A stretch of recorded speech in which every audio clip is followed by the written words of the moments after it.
Part 20 में हमने देखा था कि जिमिन को जंगल में एक बैग मिलता है और वहाँ एक कैमरा भी था।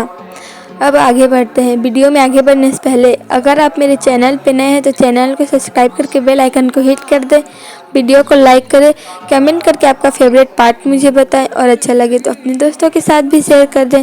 तो बिना किसी देरी के आगे बढ़ते हैं कि हमें कैमरा चेक करना चाहिए, युंगी ने कहा।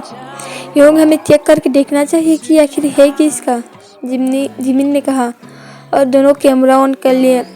कैमरा में एक लड़की थी जो फॉरेन लैंग्वेज में बात कर रही थी। सुगा को तो उतना समझ नहीं आ रहा था, लेकिन जिमिन समझ पा रहा था। ओह, ये जंगल में एक्सप्लोर कर आई थी, जिमिन ने ट्रांसलेट करते हुए कहा। ओह माय गॉड, जिमिन ने जोर से कहा और सुगा भी कैमरा में ही देखने लगा। उन्होंने देखा कि उस लड़की को किसी ने पीछे से सर पे डंडा मारा है और फिर उसे किडनैप करके कहीं ले जा रहे हैं। सब उस कैमरे में रिकॉर्ड हो रहा था। फिर उसमें कैमरे में एक आवाज़ है जिसमें कोरियन में बोल रहा था कि आखिर ये लड़की यहाँ करने की आई थी, क्या ये हमारे ड्रग्स का धंधा देख लिए है इसलिए हमारे ऊपर जासूसी करने आई थी। कैमरा के अंदर एक आदमी बोल रहा था, लेकिन उन्हें नहीं पता था कि ये सब बातें कैमरा में रिकॉर्ड हो रही है। और उन्होंने उस लड़की को पकड़ के अपने साथ ले गया और फिर कैमरा वहीं पर बंद हो गया। ये जंगल तो हमारी सोच से भी बहुत खतरनाक है, युंगी ने कहा। मुझे डर लग रहा है, जिमिन ने कहा। जिमिन, कुछ नहीं होगा, तुम टेंशन मत लो, मैं हूँ ना तुम्हारे साथ, सुगा ने कहा। दोनों ने अपना खाना खाया और फिर सोने के लिए चले गए। लेकिन जिमिन ने कहा कि वो नदी के पास नहीं सो सकते। हो सकता है कि रात में कहीं पानी का बढ़ाव बढ़ जाए तो उनके पास भी आ जाएगा। दोनों अब रात में ही चल रहे थे और बैग उनके साथ ही था। योंग, हम कहाँ जा रहे हैं, जिमिन ने पूछा। कहीं ऐसी जगह जहाँ हम आज रात बिता पाएं, युंगी ने कहा। ऐसी जगह? योंग, वहाँ पास एक गुफा जैसा है, जिमिन ने कहा। जिमिन, लकड़ी को इधर लाओ, युंगी ने कहा, क्योंकि जिमिन ने जो लकड़ी पकड़ा था उसमें आग जल रही थी। योंग, क्या हमारा वहाँ जाना ठीक होगा? कोई जंगली जानवर हुआ तो, जिमिन ने कहा। चलो, वो होगा भी तो हम इसे भगा देंगे, युंगी ने कहा और दोनों उस गुफा की ओर जाने लगे। गुफा छोटा था लेकिन रहने के लिए वहाँ ठीक था और कोई जंगली जानवर भी नहीं था। दोनों चुपचाप सोने लगे, लेकिन जिमिन को बहुत ज़्यादा ही ठंड लग रही थी। उसने सुगा से कहा। सुगा ने बैग से कपड़े निकाल के जिमिन को पहना दिए, लेकिन उसकी ठंड कम हो ही नहीं रही थी। आखिर में सुगा को और कोई रास्ता नहीं सूझा। उसने जिमिन को अपने पास बुलाया। क्यों, क्या हुआ? जिमिन ने कांपते हुए कहा। मैंने सुना है शारीरिक गर्मी से ठंड चली जाती है, सुगा ने शर्माते हुए कहा। जिमिन उसी की ओर देखने लगा। मेरा कुछ और मतलब मत निकालो, मैं सिर्फ बोल रहा, मुझे हक कर लो, इससे मेरी शरीर की गर्मी तुम में चली जाएगी, सुगा ने कहा। जिमिन को उस वक्त बहुत ज़्यादा ही ठंड लग रही थी, इसीलिए उसने बिना सोचे सुगा को टाइटली हक कर लिया। दोनों वहाँ पर थे तो, लेकिन किसी का नींद नहीं आ रहा था, क्योंकि दोनों को ही एक दूसरे की हार्ट बीट सुनाई दे रही थी, जो एक दूसरे के करीब होने से बहुत ज़्यादा थी। योंग, आपको पता है, जिमिन ने कहा। क्या? मेरी मॉम को बसंत का मौसम बहुत पसंद है, जब पेड़ के सारे पत्ते झड़ जाते हैं और पेड़ों में नए पत्ते लगते हैं तब, जिमिन ने कहा। और मेरे डैड को समर पसंद है, क्योंकि समर में हमें आइसक्रीम खाने को मिलती है ना, जिमिन ने याद करते हुए कहा। लेकिन मुझे ठंड का मौसम पसंद है, जब स्नो गिरती है ये मुझे याद दिलाता है कि हाँ, ठंड वापस आ चुकी है, जिमिन ने कहा और गुफा से बाहर तारों की ओर देखने लगा। जिमिन, क्या तुम? इतना बोलकर युंगी जिमिन की ओर देखा, जो अपनी आंखें बंद कर चुका था। वो शायद और कुछ सुनना नहीं चाहता था। सुगा ने भी इस बात को ज़्यादा खींचना ज़रूरी नहीं समझा और उसने भी जिमिन को हक करके सो लिया। नेक्स्ट मॉर्निंग वो लोग डर के उड़ गए, क्योंकि बहुत ज़ोर से बादल गरजने की आवाज़ आ रही थी। ओह गॉड, लगता है बारिश होगी, सुगा ने कहा। हाँ, हमारे पास कुछ खाने को भी नहीं है, सिर्फ नूडल्स है, लेकिन वो गर्म पानी बिना पकेंगे नहीं। हमारे पास अभी आग भी नहीं है। युंगी ने कहा, देखते हैं बारिश रुकता है तो। युंगी ने कहा, और दोनों गुफा में ही थे। दोनों को अब गायब हुए 1 दिन हो चुके थे और यहाँ देगू में सबका बुरा हाल था। मिसिस जॉन तो अपने आप को ही कोस रही थी कि ये सब उन्हीं की वजह से हुआ है। मिसिस पार्क, यहाँ तक कि मिसिस मिंग को भी अब घबराहट हो रही थी। उसे अपने बेटे ऊपर यकीन था, लेकिन 1 दिन हो चुके थे और उनकी कोई खबर नहीं मिली थी। यह अब उन्हें बहुत ज़्यादा ही डरा रही थी और उन्हें यहाँ तक कि बोरा का भी खबर नहीं मिला कि बोरा आखिर भाग के गई तो गई कहाँ। और वहाँ बीटीएस के लोगों का भी वही हाल था। दोनों जिमिन और युंगी के लिए बहुत टेंशन में थे, लेकिन उन्हें थोड़ा टेंशन फ्री था कि जिमिन युंगी के साथ है, वो लोग कैसे भी करके आ जाएंगे। लेकिन वो कुछ भी हो, उनके दोस्त थे, उन्हें उनके लिए फिक्र तो होनी ही थी। उनके दुख में और दर्द बनने के लिए बारिश आ जाती है, जो बहुत ही ज़ोर से हो रही थी। ऐसा लग ही नहीं रहा था कि बारिश रुकेगी। अब ये लोग और इधर परेशान। इनवू भी यही सोच रहा था कि उससे सुबह की जगह उसे होना चाहिए था, तो आज ये लोग इतने परेशान नहीं होते। लेकिन होने को कोई थोड़ी न टाल सकता है। वही ठंड गुफा में और ही बढ़ते जा रही थी। जिमिन को ठंड तो लग रही थी, अब साथ ही साथ सुगा को भी। तो जिमिन ने अपनी एक हुडी निकाल के सुगा को दे दी। सुगा ने मना किया, लेकिन फिर भी उसने नहीं मानी और बैग से जो कर्राट वाला ब्लैंकेट था उसे निकाल के दोनों ओर के साथ ही बैठे हुए थे। अगर कोई उन्हें देखेंगे तो पक्का बोलेंगे ये डेट कर रहे हैं। दोनों एक दूसरे के साथ थे और दोनों का ही दिल बहुत धड़क रहा था, लेकिन ये बात दोनों ने एक दूसरे को बतानी ज़रूरी नहीं समझी, क्योंकि हो सकता है कि ये बस वो अपने आप में ही सोच रहे हों, लेकिन ये उनकी गलत फहमी है। दोनों ही एक दूसरे के बारे में ऐसा फील कर रहे थे। करीब दोपहर जैसा बारिश बंद हो गई। जिमिन, तुम यहीं रुको, मैं देख के आता हूँ, सुगा ने कहा और गुफा से बाहर जाने लगा। ह्योंग, मत जाओ अकेले, वहाँ खतरा हो सकता है, जिमिन ने कहा। जिमिन, टेंशन मत लो, मैं वापस आऊँगा, मैं तुमसे प्रॉमिस करता हूँ, पर ह्योंग मत जाओ ना, जिमिन ने कहा। चलेंगे तो हम दोनों साथ ही चलते हैं। नहीं जिमिन, बाहर बहुत ठंड है, ऐसे मत जाओ, तुम्हें तबीयत ख़राब हो सकती है। ह्योंग, आपकी भी तो तबीयत ख़राब हो जाएगी ना। जिमिन, मुझे कुछ नहीं होगा, मैं प्रॉमिस करता हूँ कि मैं सही सलामत वापस आऊँगा, युंगी ने कहा और गुफा से बाहर चला गया।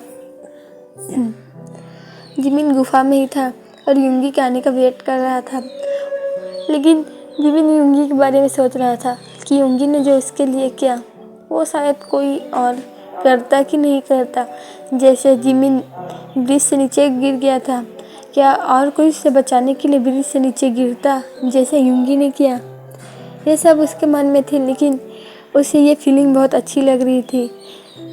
जिमिन अपने दिल पे हाथ रख के खुद से पूछता है, क्या मुझे युंगी से प्यार हो गया है? जिमिन ने अपनी आंखें बंद कर ली और युंगी के बारे में सोचने लगा। थोड़ी देर बाद उसने आंखें खोल के कहा, हाँ मुझे उनसे प्यार है, हाँ मुझे युंगी उनसे प्यार है, जिमिन ने खुश होते हुए कहा। लेकिन उसकी खुशी ज़्यादा देर नहीं टिकी, क्योंकि युंगी बहुत देर हो गया आया नहीं था। जिमिन गुफा से बाहर निकलने के बारे में सोच ही रहा था, तभी उसे युंगी की आवाज़ सुनाई दी जो उसे बुला रहा था। जिमिन, जल्दी आओ, देखो मुझे क्या मिला है, युंगी ने कहा। जिमिन डरते हुए गुफा से बाहर निकला। उसने देखा कि युंगी बहुत सारे अमरूद लेकर आ रहा था। ह्योंग, ये सब आपको कहाँ से मिला? जिमिन ने पूछा। मैं जब कुछ ढूंढ रहा था तो मुझे एक पेड़ पे मिला, ये बहुत अच्छा है ना, और लगता है यहाँ कोई खेती होती है, यहाँ बहुत सारे अमरूद के पेड़ हैं। जिमिन, हमें खाने के बाद यहाँ से निकल के कोई गांव ढूंढना चाहिए, मुझे लगता है कि आसपास ही गांव होगा, युंगी ने कहा। ह्योंग, आपके जाने के बाद मैंने बैग में चेक किया था, वहाँ एक नक्शा भी है, जिमिन ने कहा। मैप? ठीक है। उन दोनों ने नाश्ता किया जो युंगी अमरूद लाए थे उसे, और खाने के बाद वो लोग अपने सफ़र पर निकल गए।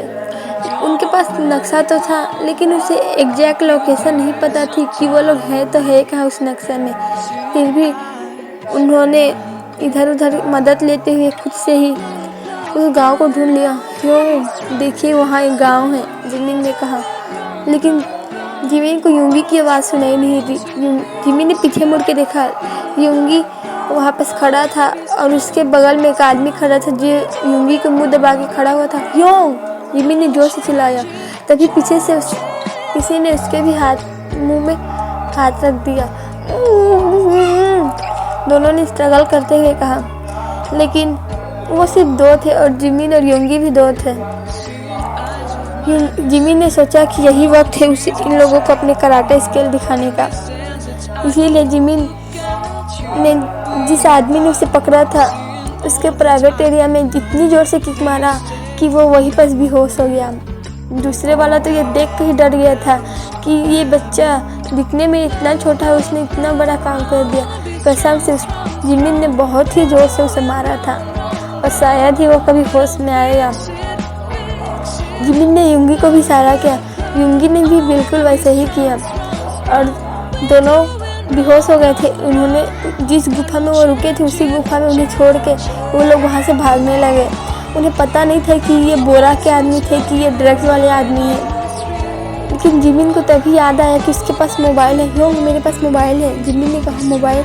जिमिन, अभी हमारे पास ये सब सोचने का नहीं है, हमें जल्द से जल्द यहाँ से निकलना होगा। जिमिन और युंगी ने हाथ पकड़ा और दोनों उस गांव की ओर भागने लगे। वो लोग भागते भागते एक आजूसी से जाके टकराए। हमें माफ़ कर दीजिए, हमें माफ़ कीजिए, हमने आपको देखा नहीं था, हमें माफ़ कर दीजिए। जिमिन ने कहा, अरे बेटा, तुम सब कहाँ से आए हो? क्या तुम्हारे पीछे कोई पड़ा है? तुम इतने पतले पैर क्यों दिख रहे हो? क्या कुछ हुआ है? उस आजूसी ने पूछा। जिमिन को कुछ समझ नहीं आ रहा था और उस बूढ़े आदमी ने भी उन्हें गौर कर लिया।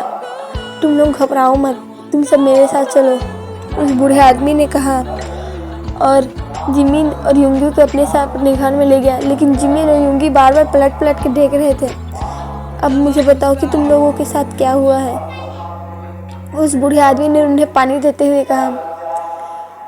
अभी वक्त ऐसा था कि वो यकीन करे कि ना करे उन्हें समझ नहीं आ रहा था, लेकिन ना यकीन करने से अच्छा यकीन करना ही उन्होंने ज़रूरी समझा।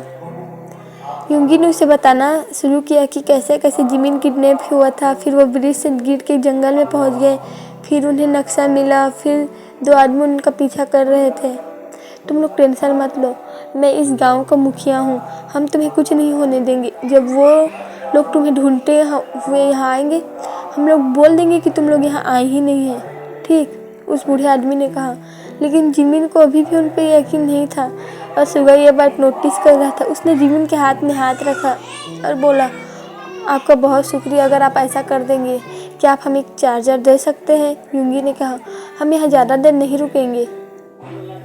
नहीं बेटा, तुम सब यहाँ जितने दिन चाहो उतने दिन रुक सकते हो।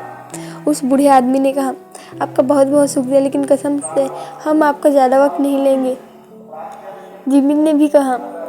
उस बूढ़े आदमी ने उन्हें कुछ गर्म कपड़े दिए और खाना दिया और वो अपने गांव में सभी को बताना चला गया। जिमिन और युंगी उस बूढ़े के घर की तलाशी लेने लगे क्योंकि उन्हें उन पर अभी भी यकीन नहीं था और ऐसी सिचुएशन में यकीन करना भी बहुत मुश्किल होता है। आखिर में उन्हें उस बूढ़े के घर से कुछ नहीं मिला तो वो थोड़े शांत हुए, लेकिन तुरंत ही जिमिन अपना छुपाया हुआ मोबाइल निकाला और चार्जिंग में लगा लिया। मोबाइल चालू होगा कि नहीं होगा उन्हें पता नहीं था, लेकिन युंगी ने एक तरकीब निकाली।